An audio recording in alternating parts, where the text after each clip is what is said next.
15 شعبان کی رات آ رہی ہے، سبحان اللہ، یہ ایک مقدمہ ہے رمضان سے پہلے. یہ رات انفرادی عبادت، انفرادی تہجد، انفرادی دعائیں، قبولیت کی کھڑیاں، اللہ سے مانگنا، عورتیں گھروں میں بیٹھ کر مصلے بچھا کر اللہ سے اپنی زندگی کے فیصلے کروائے.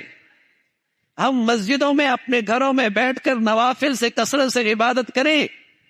ہاں، اس رات میں اللہ کے نبی نے کوئی اجتماعی عبادت نہیں کی، اجتماعی نفل نہیں پڑھے، کوئی مخصوص صورتیں نہیں پڑھی، لیکن آپ علیہ الصلوۃ والسلام کی کئی ساری احادیث موجود ہیں. جن ساری احادیث کو اکٹھا کیا جائے تو یہ نقطہ ملتا ہے کہ یہ رات انفرادی عبادت کی، خوب عبادت کی، تاکہ مسلمان رمضان سے پہلے تیاری کر لے.